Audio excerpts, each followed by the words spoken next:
Assalamualaikum warahmatullahi wabarakatuh. Alhamdulillahirrabbilalamin. Assalatu wassalamu ala asrafil anbiya'i wal mursalin wa ala alihi wa ashabihi ajmain. Asyhadu an la ilaha illallah wahdahu la syarikalah wa asyhadu anna Muhammadan abduhu wa rasuluh, amma ba'du. Adapun tema kita pada hari ini yaitu masalah kematian. Walaupun kita dalam melaksanakan ibadah puasa, tentunya kita harus banyak-banyak mengingat kematian. Karena kematian itu kapan saja, di mana saja pasti akan kita temui. Pemirsa yang dirahmati oleh Allah Subhanahu wa Ta'ala, untuk memperjelas dari hal-hal masalah kematian ini, mari kita dengarkan Bapak narasumber kita pada sore hari ini, yang terhormat Bapak Dr. Andes Haji Amir Hamzah SH, yang akan menyampaikan masalah kematian tersebut.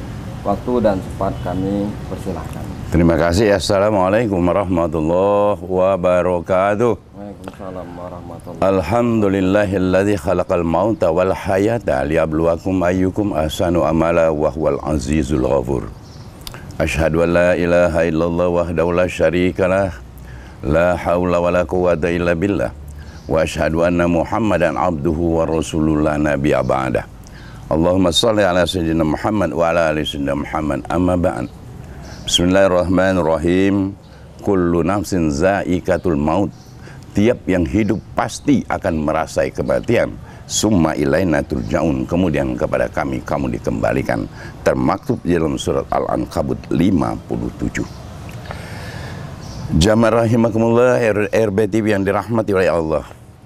Dalam acara sore hari ini menjelang berbuka puasa, mari sama-sama kami ajak sejenak kita bersyukur kepada Allah, karena Allah masih memberikan iman dan Islam, kesehatan dan kesempatan, sehingga kita dapat mengikuti acara yang sangat dimuliakan oleh Allah pada saat ini.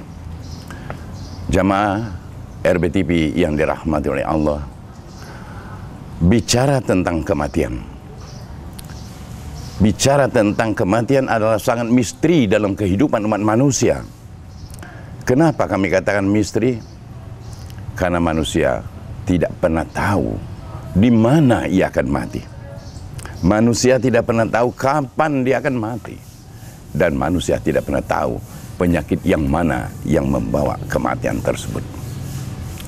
Oleh karena kematian ini sangat misteri dalam kehidupan umat manusia, di mana pada saat nanti kita tergeletak di atas pembaringan, sana famili sudah mulai berkumpul, teman hanya dan tolan sudah mulai bertangisan, ayat-ayat Al-Quran sudah mulai dibacakan, sedangkan kita pada saat itu napas terengah-engah, kadang-kadang hilang, kadang-kadang datang dan kadang-kadang menghilang. Itulah saat kematian akan menjemput kita. Oleh karena kematian ini sangat misteri dalam kehidupan manusia, bermacam-macam disiplin ilmu ingin mengkaji tentang kematian tersebut. Dimulai dari sudut ilmu, antara lain mengatakan bahwa kematian itu melalui beberapa tahap. Yang pertama, kematian itu melalui proses pre-agonal atau awal sakratul maut, di mana awal sakratul maut itu terjadi pada gangguan darah, pada peredaran darah. Yang kedua, tekanan darah nadi menurun, orangnya sesak napas, kesadaran masih ada, pandangan sudah mulai berkabut. Itulah saat pre-agonal atau awal sakratul maut. Dari tahapan awal sakratul maut meningkat kepada agonal atau sakratul maut, orangnya sudah tidak sadar lagi, pantulan mata sudah tidak ada lagi, pernapasan putus-putus, gerak nadi hanya terdapat pada pembuluh darah di leher. Itu sudah masuk kategori daripada agonal atau sakratul maut. Dari agonal meningkat kepada mati klinik, di mana mati klinik tanda-tanda kehidupan secara klinik tidak ditemukan lagi. Jantung dan pernapasan terhenti sama sekali. Kemungkinan kita hidup pada saat itu berkisar 4 sampai dengan 6 menit. Setelah itu kita pun akan kembali ke hadirat Allah Subhanahu wa Ta'ala.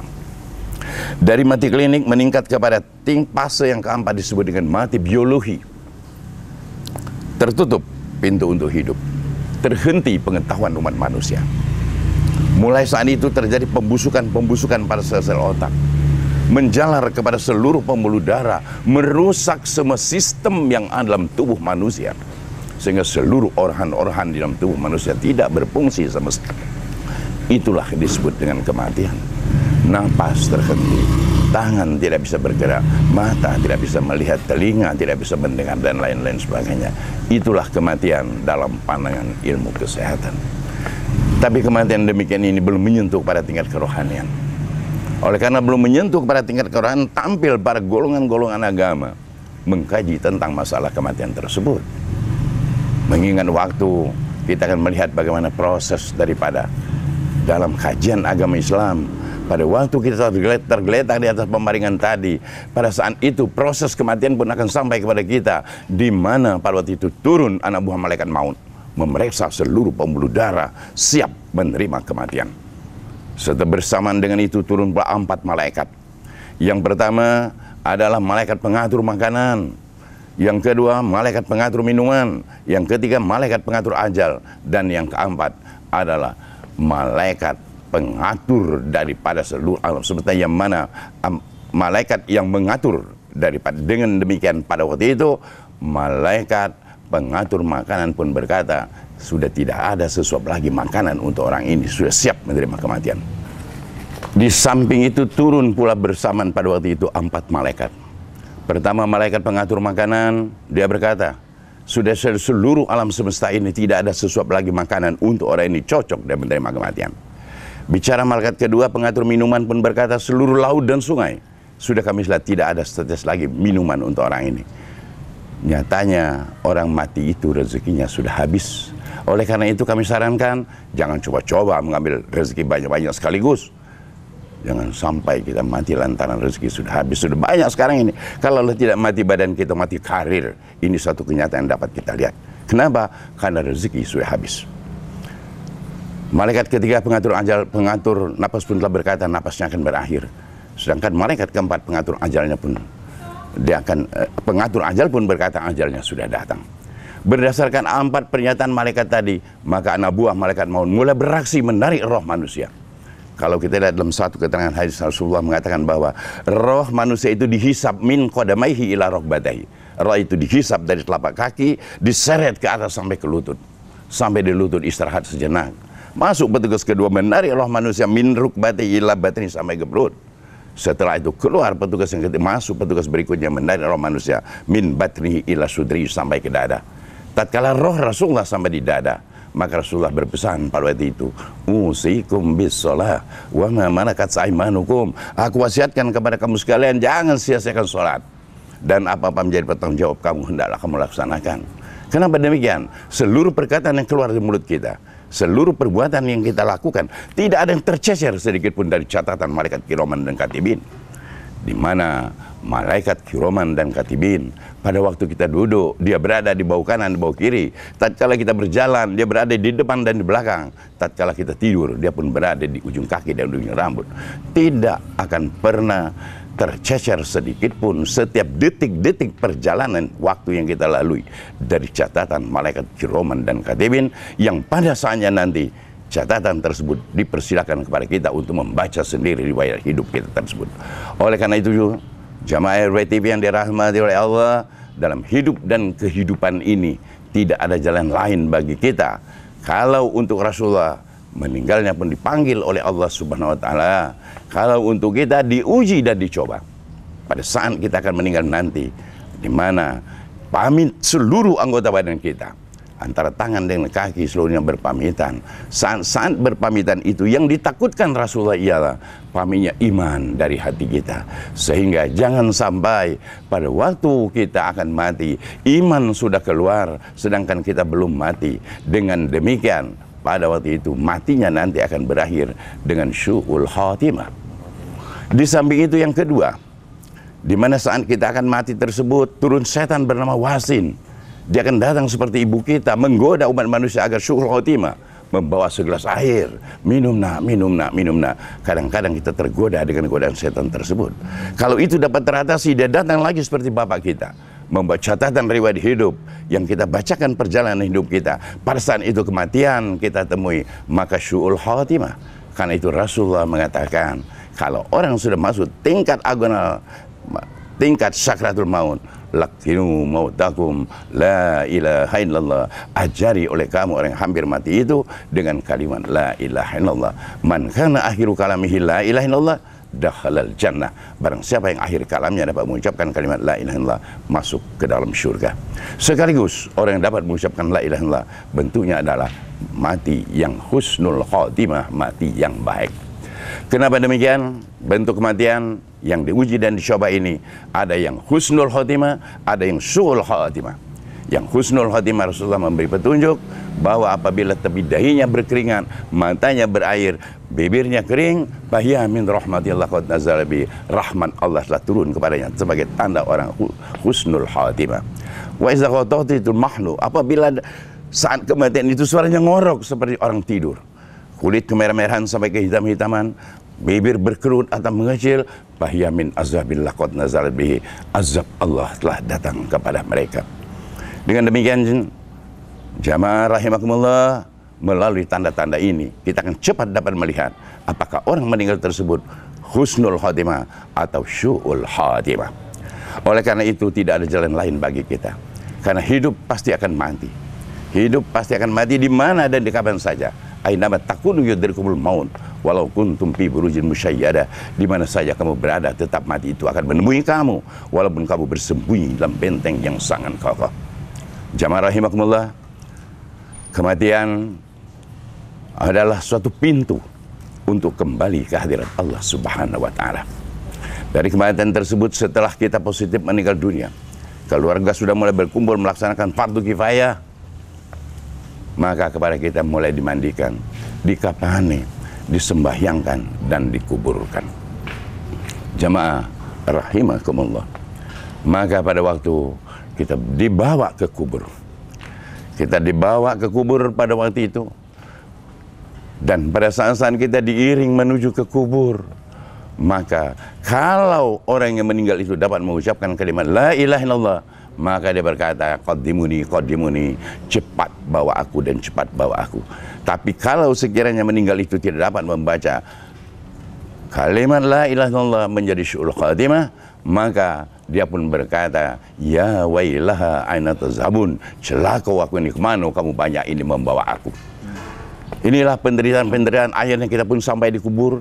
Tatkala sampai di kubur, sebelum kita diturunkan dari bahu manusia, dikeluarkan dari ringgo-ringgo sebagai kendaraan kita terakhir, maka pada waktu itu pintu kubur memanggil kita, hei anak Adam, penerangan apa yang kamu bawa? Kubur ini gelap gulita.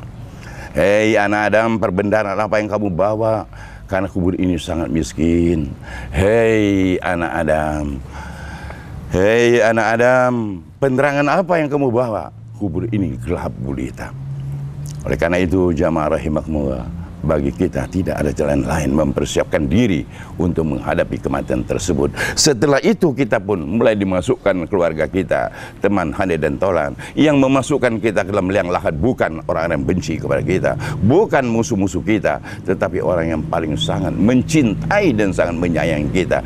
Berlomba-lomba mereka memasukkan kita ke dalam liang lahat, yang mana pada waktu itu tidak ada rasa kasihan sama sekali. Inilah hebat misterinya masalah kematian. Akhirnya singkat cerita, maka manusia-manusia pun setelah pada saatnya nanti akan dibangkitkan pada hari kiamat. Setelah dibangkitkan pada hari kiamat, dikumpulkan di padang mahsyar. Setelah dikumpulkan di padang mahsyar nantinya, maka manusia-manusia mulai dihitung amal baik dan amal buruk, ditimbang amal baik dan amal buruk. Setelah itu baru meninti syaratul mustaqim. Setelah meninti syaratul mustaqim, kembali ke hadirat Allah Subhanahu wa taala. Dengan demikian, jamaah rahimakumullah, orang-orang beriman bertakwa kepada Allah, Allah mendapatkan surga. Orang-orang yang kafir dan durhaka, Allah menempatkan neraka. Dengan demikian, kematian merupakan satu pintu untuk kembali ke hadirat Allah Subhanahu wa taala melalui satu proses yang sangat panjang dan melelahkan. Oleh karena itu, sebelum kita sampai saat kematian, mari kita mempersiapkan diri kita, beramal, beriman dan bertakwa kepada Allah. Mudah-mudahan dalam perjalanan kembali kepada Allah, yaitu dalam keadaan selamat dan sejahtera. Inna lillahi wa inna ilaihi rajiun. Sungguhnya kita milik Allah, seluruhnya kita akan kembali kepada Allah Subhanahu wa taala. Tegasnya kematian merupakan suatu pintu untuk kembali ke hadirat Allah. Seluruh kita akan kembali kepada Allah. Seluruh kita pun akan menemui pintu kematian. Demikian tausiah singkat kita pada sore hari ini. Terima kasih atas perhatiannya. Mohon maaf segala kekurangan. Wallahul muwaffiq ila aqwamit thoriq. Assalamualaikum warahmatullahi wabarakatuh. Waalaikumsalam warahmatullahi wabarakatuh. Pemirsa RBTV yang dirahmati oleh Allah Subhanahu wa taala, itulah tadi jangan masalah kematian yang disampaikan oleh narasumber kita Bapak Dr. Andes Haji Amir Hamzah SH. Mudah-mudahan kita dapat menyikapi bersama. Mari kita persiapkan bahwa kematian itu akan menjemput kita kapan saja, di mana saja. Dan melalui bulan puasa yang berbahagia ini, mari kita laksanakan ibadah puasa dengan sebaik-baiknya. Semoga kita menjadi orang-orang yang muttaqin, orang-orang yang beriman dan bertakwa kepada Allah dengan sebenar-benarnya. Pemirsa RBTV yang dirahmati Allah Subhanahu wa taala, demikianlah mutiara Ramadan yang penuh hikmah pada sore hari ini. Dan marilah kita akhir acara ini dengan ucapan wassalamualaikum warahmatullahi wabarakatuh.